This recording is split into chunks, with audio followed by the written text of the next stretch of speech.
All right, so let's start from the top on the left side. I would say it's arguably probably the easier side, the Mexican heavy side. So we got Philadelphia Union versus Saprissa. Saprissa, the reigning champions in Costa Rica, they just won the Apertura, I believe, and yeah, honestly, this is a sneaky matchup. Obviously, I think the Costa Rican league is the third best league in the region. And look, Saprissa, they've won this tournament before within this century. So there's their sneaky team. I don't think they have what it takes right now to necessarily beat Philadelphia, but I do think they're going to give Philadelphia a run for their money. And I think going to Costa Rica is going to be it's going to be a tough matchup for Philly. But it's a long trip. I do, yeah. Yeah, from Philly, yeah, probably like 6 hours, maybe somewhere around there. I'm not entirely sure. I mean, from here, it's like 2.5, but that is I didn't even think about that. That's a long flight. That could potentially be a pretty long flight. And it took me I don't think I went direct though, but I think it was like 3 hours, something like that. Yeah, so I would say Philly advances, but I do think it's going to be a close one. I think it's going to be honestly a really good matchup.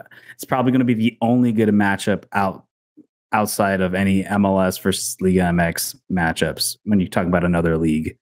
But what do you think? Yeah, I don't know much. I know you don't know much about that's the Costa Rican league aside from what you have shared. But I mean, I've no reason to disagree. I mean, I would think Philadelphia is the better team. Giving them the how about this? I'll shake this up to you. Do you think? I was going to say, do you think Philly? So there's a lot of question marks coming into this season, like how the team's going to look. Are they going to lose a lot of players and everything? Like, do you see them improving or kind of staying stagnant this year? It's a good question. I would probably lean towards stagnant. I don't really think they're gonna get much worse, and I think that can make it tough. This is probably one of those toss-ups. And I'm just gonna, you know what? I'm just gonna say fuck it, and I'm gonna go against Philly here. I think that's gonna be a tough trip. Upset.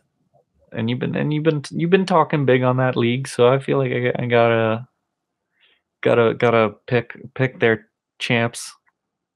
Yeah, I will say the league has slowly fallen off. I don't really follow it, to be honest with you, but I do know that, like I said, they're playing pretty well. I think it's going to be an interesting matchup, and really more so in the fact that I don't know how to think of Philly coming into the season. I just feel like they've peaked, and I don't know if it's just going to recall like drastic measures to kind of change things and switch things around, especially if they end up losing Carranza, which I haven't heard anything about him leaving, but I would imagine I don't know if he's going to leave this winter, maybe this summer, but obviously that's going to be before the Champions Cup ends or after the Champions Cup ends. So, all right, cool. So I got Philadelphia. You have the surprise upset, Costa Rica.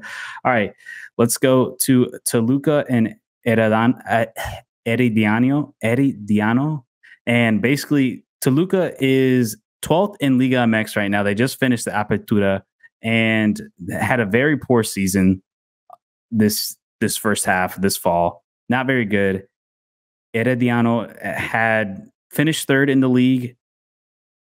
Look, I'm not going to say I know much about both teams, but if I'm going to have to pick, I'm going to pick probably the tougher league, even though Toluca is having a really shitty Apertura season. At the end of the day, I'm going to rate the league a little bit higher and have Toluca advancing. Yeah, I would agree. This is probably one of the. I would say this is the matchup I know the least about. Definitely.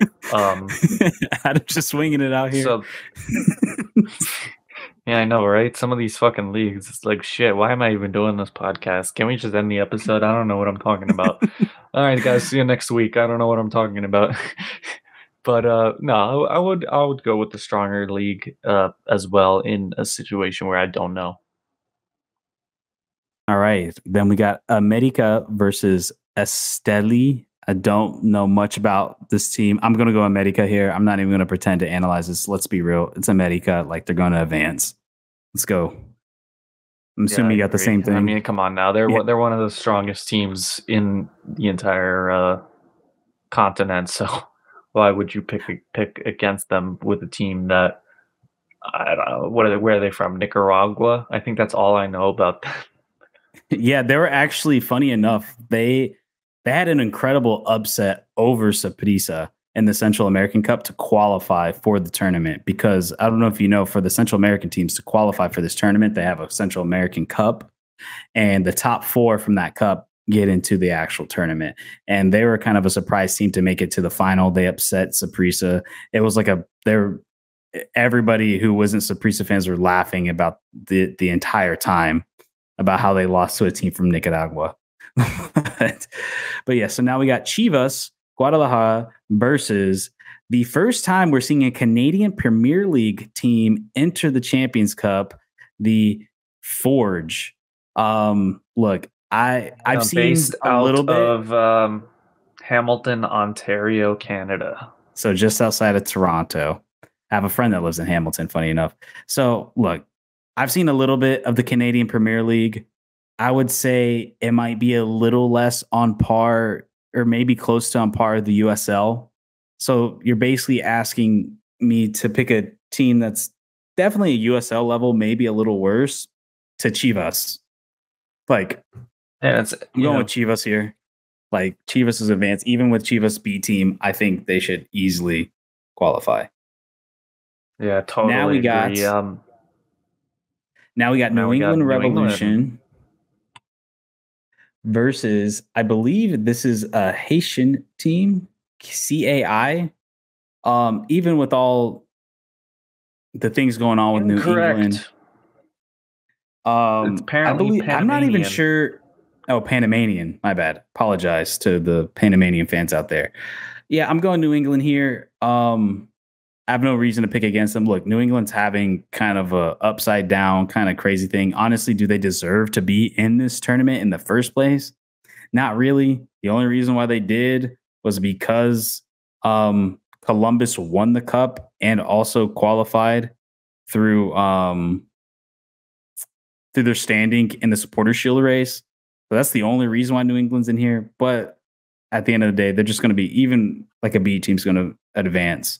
All right, so let's swap over to the other side. This is going to be the MLS heavy side and some of the Liga MX Giants. So now we got Houston versus St.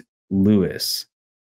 So St. Louis had just recently made a signing or in talks of a signing of a midfielder that should help solidify. I believe I can't remember his name on the top of my head, but I'm not even sure if the deal went through yet. Houston so far, no action, no major action, at least right now. But Houston ended the season really strong. Basically, like I said, winning the U.S. Open Cup, going on to make the Western Conference Finals, ended up eventually losing to LAFC on the road.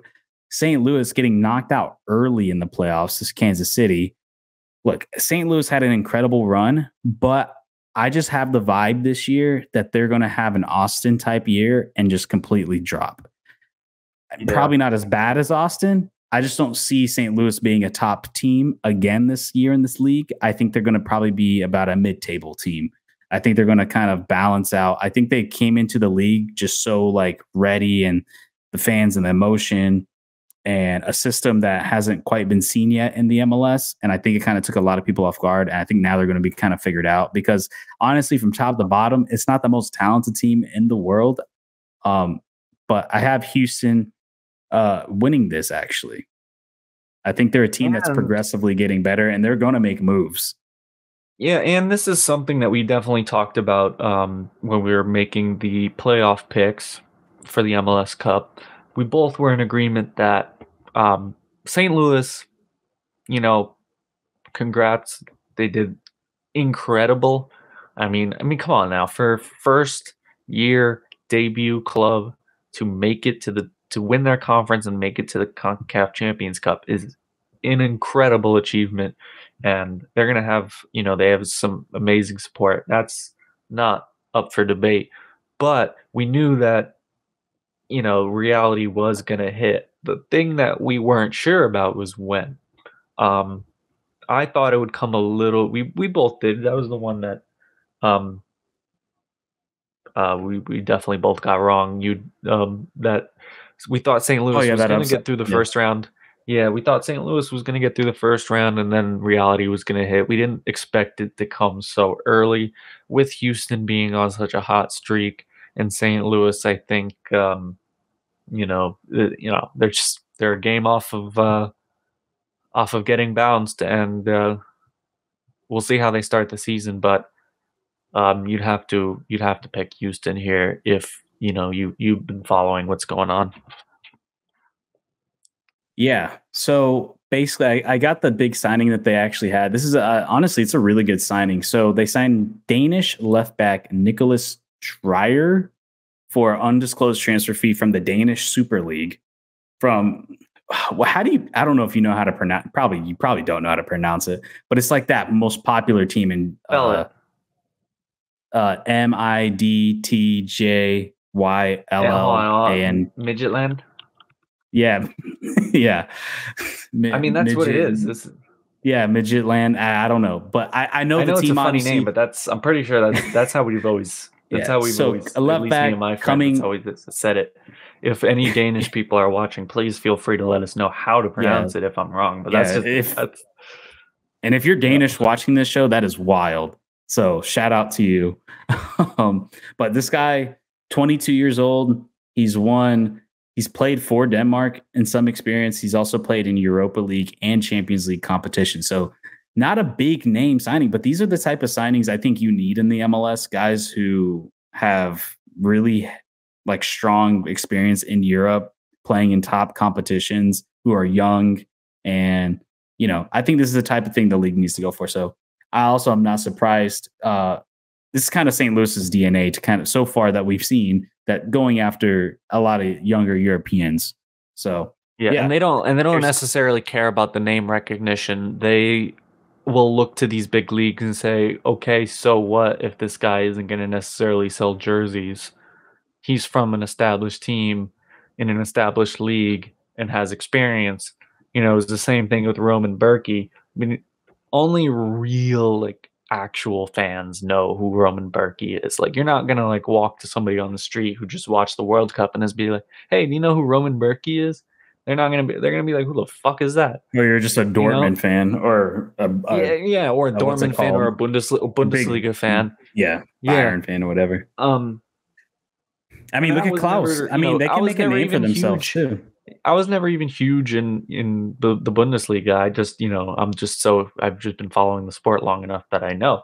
So it's not like, but that's their big signing. That was their big signing, and it ended up being, just very Goalkeeper of the smart. year.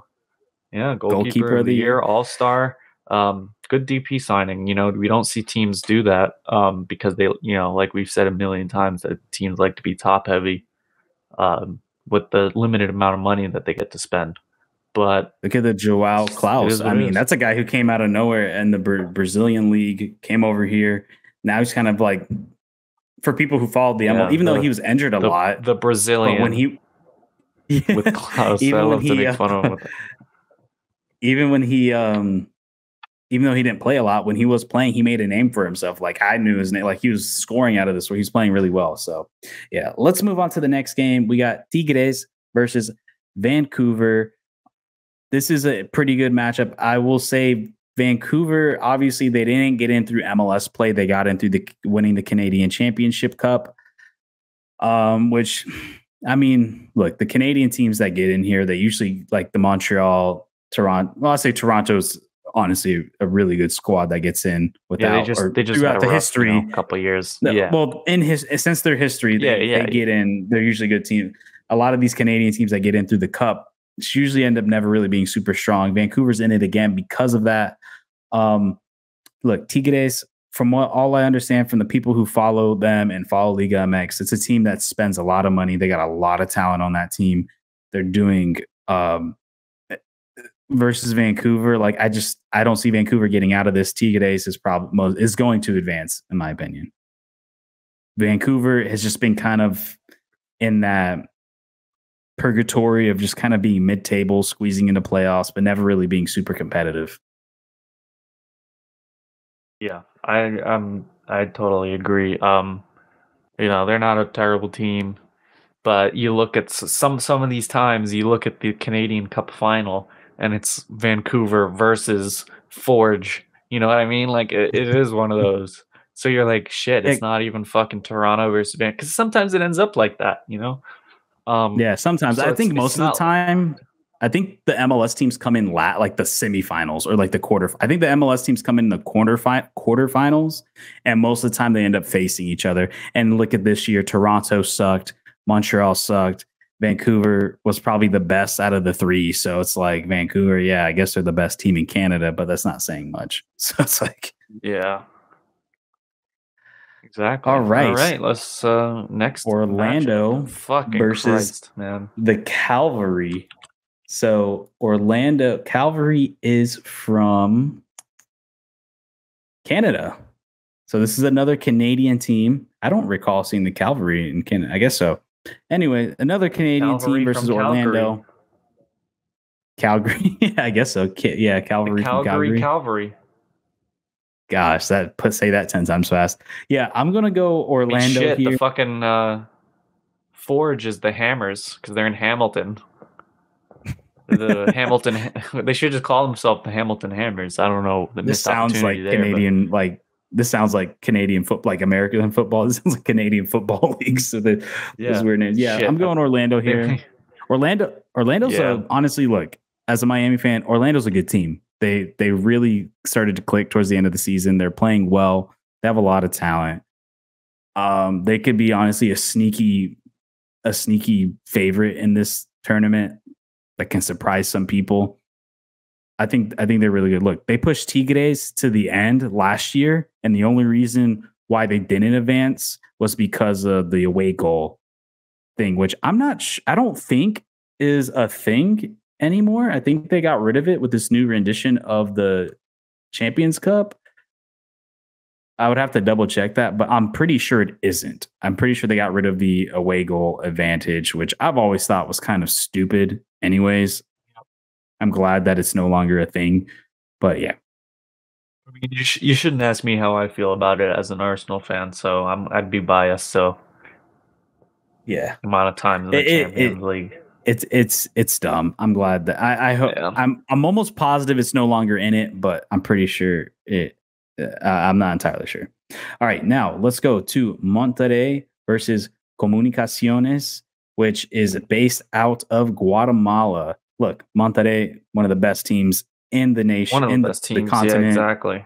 In the continent. Probably, Yeah. yeah. Some people say the best team in the continent. They're very good. Finished second in the Apertura, only behind America.